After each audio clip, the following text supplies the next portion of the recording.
दोस्तों, बातें हमारी संस्कृति में आप सभी लोगों का स्वागत है। तो आज हम आपको राजा भर्तृहरि की कथा सुनाएंगे कि राजा भर्तृहरि कैसे एक राजा से बैरागी बन गए। राजा भर्तृहरि कैसे एक राजा से बैरागी बन गए। चलिए हम आपको कथा पर ले चलते हैं अपने विषय पर, लेकिन वीडियो को पूरा देखिएगा तभी उनके बैराग का राज आपको पता चल पाएगा। तो राजा भर्तृहरि उज्जैन के एक बहुत बड़े प्रतापी राजा थे और राजा भर्तृहरि अपनी तीसरी पत्नी जिसका नाम था पिंगला पर बहुत ही मोहित रहते थे और वे उस पर बहुत ज़्यादा विश्वास भी करते थे। राजा पत्नी मोह में अपने कर्तव्यों को भी भूल जाते थे। उस समय उज्जैन में एक तपस्वी गुरु गोरखनाथ का आगमन हुआ और गोरखनाथ ने राजा के दरबार में पहुँचे और भर्तृहरि ने गोरखनाथ का उचित और भव्य आदर सत्कार किया।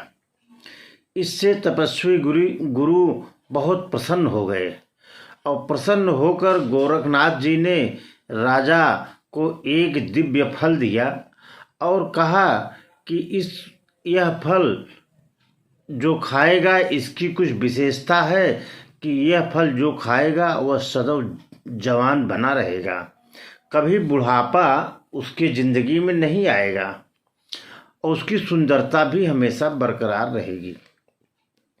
यह बहुत ही चमत्कारी फल है और यह फल देकर गोरखनाथ वहाँ से चले जाते हैं।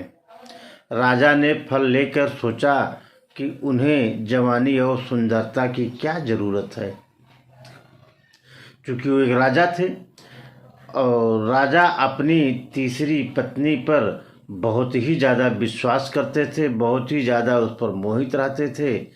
तो उन्होंने सोचा कि यह फल हम अपनी तीसरी पत्नी पिंगला को ही खाने के लिए दे देते हैं, तो वह हमेशा सुंदर और जवान बनी रहेगी।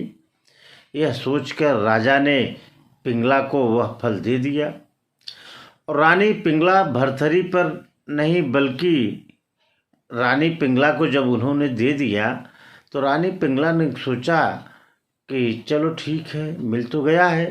तो पिंगला भर्तृहरि पर नहीं बल्कि उसके राज्य के एक कोतवाल से बहुत प्यार करती थी। पिंगला उस पर मोहित रहती थी।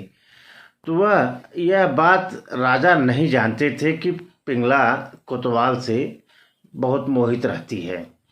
जब राजा ने वह चमत्कारी फल रानी को दिया तो रानी ने सोचा कि यह फल यदि कोतवाल खाएगा तो वह लंबे समय तक उसकी इच्छाओं की पूर्ति करता रहेगा और वो जवान बना रहेगा। रानी ने यह सोचकर वह चमत्कारी फल कोतवाल को दे दिया। वह कोतवाल भी अपने पास न रखकर एक वेश्या से प्रेम करता था और उसने वह चमत्कारी फल अपने प्रेमी रूपी वेश्या को दे दिया ताकि वेश्या सदैव जवान और सुंदर बनी रहे।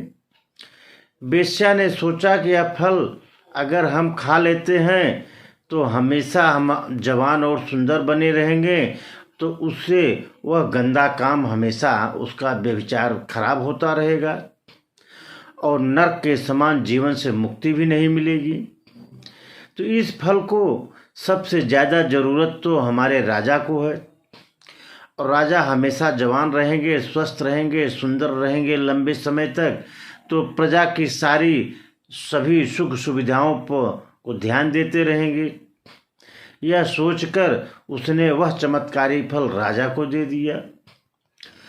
जब राजा को वह फल मिला तो राजा देखकर आश्चर्यचकित रह गए। उन्होंने वेश्या से पूछा कि यह फल तुमको कहाँ से प्राप्त हुआ। तो वेश्या ने बताया कि यह फल उसे एक कोतवाल ने दिया। तो राजा भर्तृहरि ने तुरंत कोतवाल को बुलवा लिया और सख्ती से पूछना शुरू किया कोतवाल से। तो कोतवाल ने बताया कि यह फल उसे रानी पिंगला ने दिया।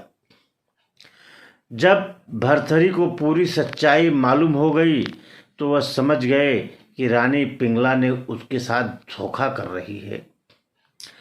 तो पत्नी के धोखे से भर्तृहरि के मन में बहुत ग्लानि हुई और ग्लानि होने से उनके मन में वैराग्य जाग गया और वे अपना संपूर्ण राज्य पाठ विक्रमादित्य को सौंपकर उज्जैन की एक गुफा में चले गए और उस गुफा में भर्तृहरि ने 12 वर्षों तक तपस्या किया।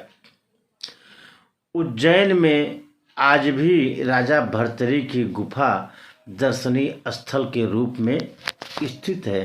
तो मित्रों, ये देख लो कि अंत में भगवान के ही शरण में हर आदमी जाता है। तो जब आदमी को वैराग्य कैसे होता है, जब उसको कोई अपना ही उसके साथ जब धोखा करने लगता है, तब उसके मन में इतनी ग्लानि होती है कि वो वैराग्य के शरण में चला जाता है, तब वो प्रभु के शरण में जाता है।